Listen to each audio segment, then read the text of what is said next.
Hello, everyone, and thank you so much for joining me here today. I'm so grateful to have you. For those of you who haven't met me yet, my name is Susan Lopresti. I am a holistic health coach, Reiki, and meditation practitioner. And promoting healthy lifestyles is a passion of mine. And what better way to improve your health than living more sustainably? My mission is to give midlife women the tools necessary to transition into this wonderful time of life easily and effortlessly so they can continue to live long, healthy, happy, productive lives for many years to come. I help women to stay healthy through many different healing modalities besides just the food on your plate. Health is holistic, and I like to get to the root cause of the illness instead of just putting a Band-Aid on the symptoms. And I have so many tips to share with you today. I want to get started right away. So let's define sustainability. The term sustainability has many different definitions. Here are just a few. Sustainability is the ability to exist constantly. In the 21st century, it refers generally to the capacity for the biosphere and human civilization to coexist, to live in a way that could be maintained at a certain rate or level. Sustainability focuses on meeting the needs of the present without compromising the ability of future generations to meet their needs. The concept of sustainability is composed of three pillars: economic, environmental, and social, also known informally as profits, planet, and people. To simplify the term, let's think of sustainability as a way to live with less negative impact and with the intent of creating a better world for future generations. Let's look at support sustainable efforts. What does that mean exactly, and what's it all about? As individuals, we can only do so much. The more of us making sustainable choices, the more impactful the results. In addition to making changes to your lifestyle, you can choose to support companies making sustainable efforts as well. Most companies nowadays have some sort of sustainability goals in place at a corporate level. Check company websites to learn more about their efforts and be choosy about what companies you buy from to further your support of sustainability.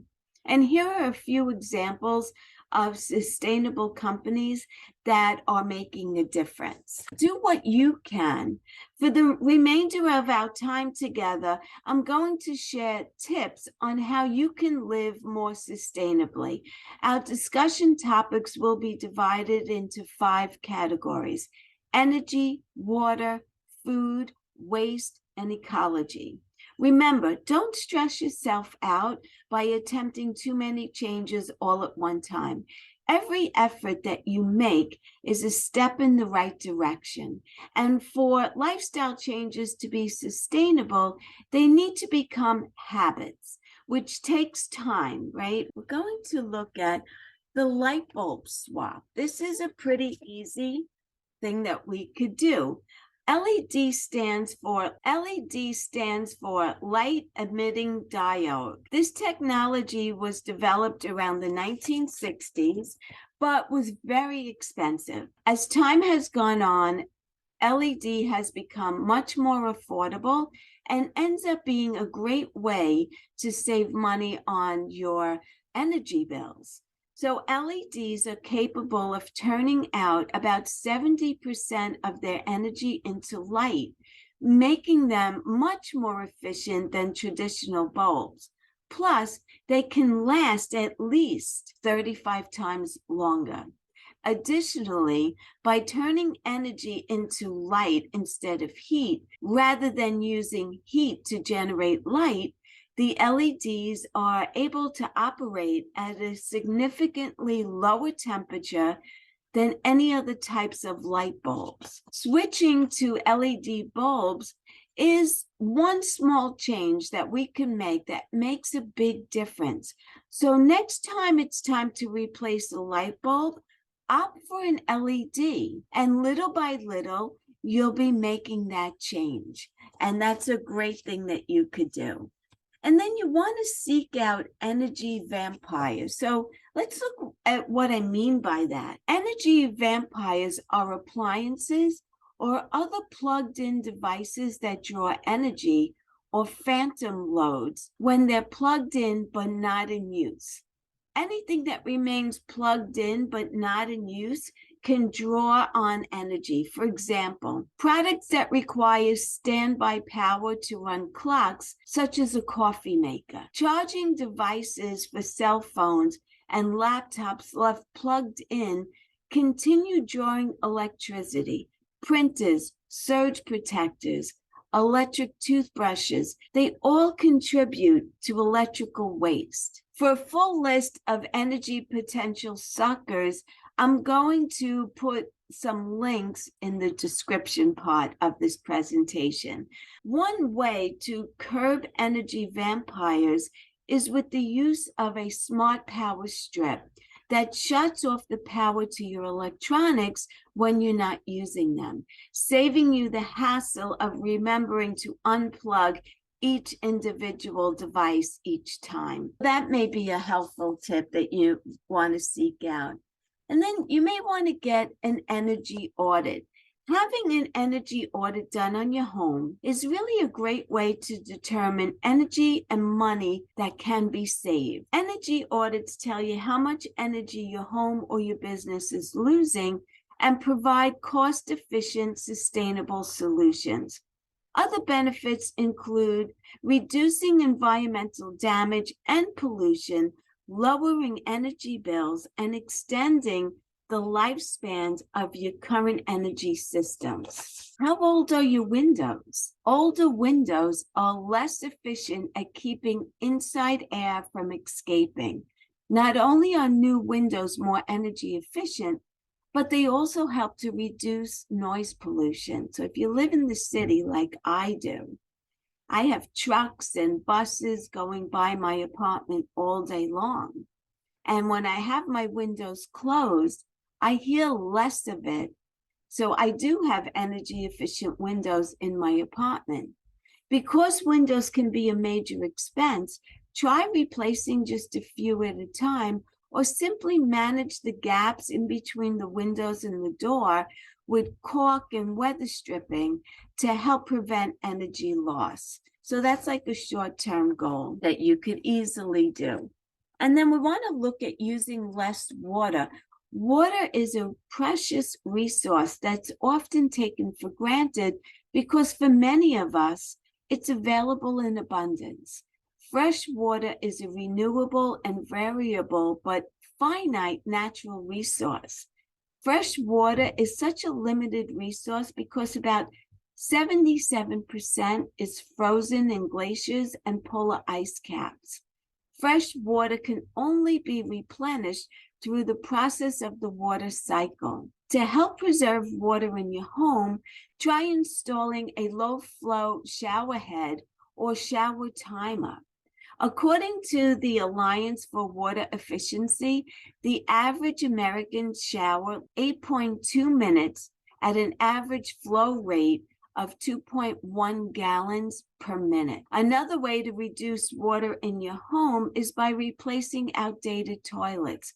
Older toilets use up to 3 to 7 gallons more per flush. And the next piece of advice that I'd like to give you is to switch to reusable water bottles. Americans use, on average, 50 billion plastic water bottles a year. Even though recycling efforts have increased, National Geographic reports a whopping 91% of plastic isn't recycled. While drinking water throughout the day is obviously a very healthy habit, one that I promote to all my clients, using disposable water bottles is not sustainable. Invest in a filtration system to fill reusable water bottles, or buy a water pitcher with a built-in filter. That's what I do.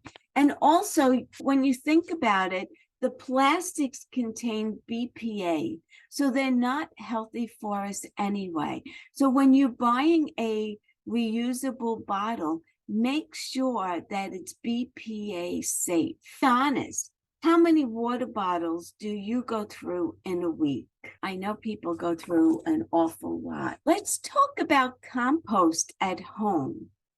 Have you ever considered how much food goes into your trash? For those who do a lot of cooking, food scraps can add up very quickly.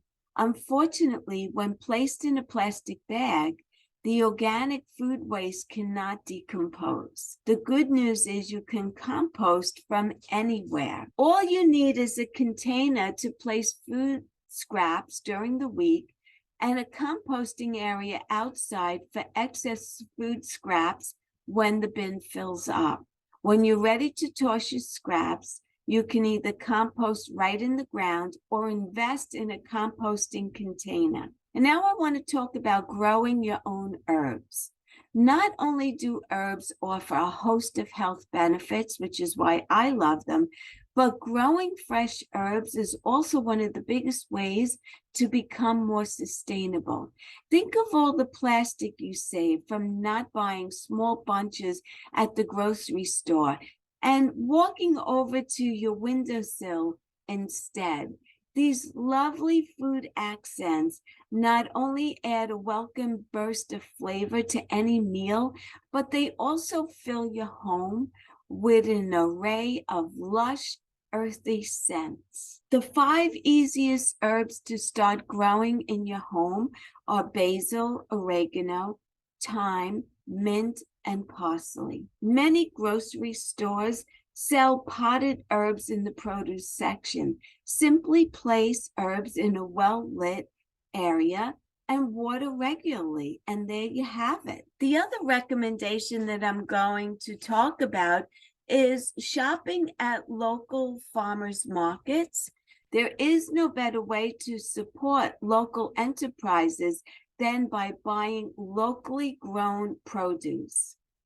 Not only do farmers market provide the most sustainable and nutritious produce available, but when you buy local, you help cut down on your carbon footprint by contributing to less energy used for transportation. Then we want to talk about adopt zero waste. Zero waste food shopping is a great way to keep unnecessary waste out of the landfills. Reduce food-related waste by using your own reusable containers, purchasing items in bulk, and saying no to individually wrapped items. Also, opt for purchasing tin cans or paper-wrapped items rather than items in plastic packaging. Remember, you don't have to transition to zero waste over time, but all of these little changes over time really do add up, and that's what we want to talk about. Take small steps to bring your own reusable bags to the grocery store, and also use your own mesh produce bags to cut down on those silly plastic bags that are usually available for use in the produce section. Now, here in New York, they no longer give out plastic bags, so you have to bring your own bags to the store, or you could buy reusable bags at the grocery store.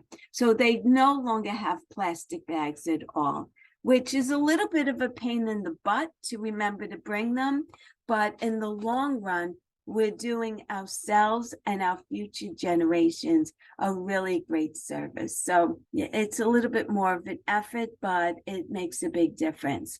And then, do you know what the protocols are for proper recycling? If you're not sure what can and cannot be recycled, you're not alone. A good rule of thumb is following recycle guidelines. Plastics can usually be recycled in the mixed recyclable section if they are number 1 through number 7 on the packaging. Cardboard and white paper can be recycled in the paper section. Caps, paper with wax, plastic bags, plastic film, and styrofoam should not be placed in recycle bins. Food must be washed off before being recycled, and for specific recycling details in your area, check your municipal or government websites. Say no to plastic bags. Now, like I said, I live in New York and we weren't given the option to say no, but it really helped to get everyone on board. So even when we use plastic bags, they are still wasteful. Plastic bags take years to decompose, and they wind up in landfills or in waterways and oceans.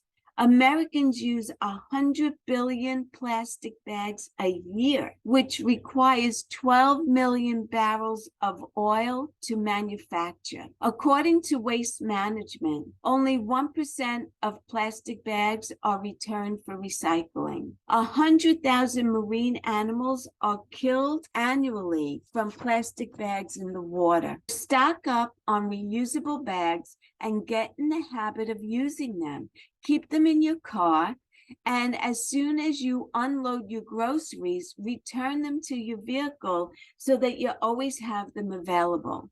And keep in mind, you can use your reusable bags for all your shopping purchases, not just groceries. The next suggestion that I have is shop at thrift stores. Thrift store shopping is a fun way to reuse clothing, furniture, decor, and housewares rather than contributing to waste production by shopping new. This is the ultimate way to reduce, reuse, and recycle. Shopping at thrift stores also helps to support local charities and nonprofits. So the next time you need a side table or you're looking for some new art to hang, scope out the local thrift stores in your area. You may even be inspired for a do-it-yourself project by the restored items that you find. Now, I'm going to make a side note here and say something else. I do shop a lot of thrift stores because I like to buy reusable items. Also, I have a Poshmark account where I sell my clothes that I'm no longer wearing. So I'm actually making money off of clothes that I've worn for a year, 2 years, 3 years, 10 years. And now someone else is buying these clothes that are really in excellent condition, and they're buying them at a very discounted rate, and they're able to wear them again. So it's like a win-win, and I'm going to also put that information in the show notes as well. And then, what is eco-friendly hygiene? What do I mean by that? Did you know that a single plastic toothbrush takes over 400 years to decompose? Over 1 billion toothbrushes end up in a landfill every year in North America. Bamboo toothbrushes are a great alternative. They are 100% biodegradable and antimicrobial, which means they don't harbor nasty bacteria. Look for them and buy them in bulk for the whole year. You can also swap your single-use swabs and cotton pads for reusable, eco-friendly swabs that are washable. And then no more paper products. And I'm a big culprit of that myself. Paper towels, napkins, plates, and cups. They're wasteful. Sure, they make cleanup really easy, but at what cost? First of all, if you're looking to reduce your spending, that's a great place to start, right? And it only takes a few seconds to wash a dish. Any spills you can wipe up with reusable cloths, dish towels, and things like that. According to the Paperless Project, 250 million tons of paper towels are used each year. And here's an astounding fact.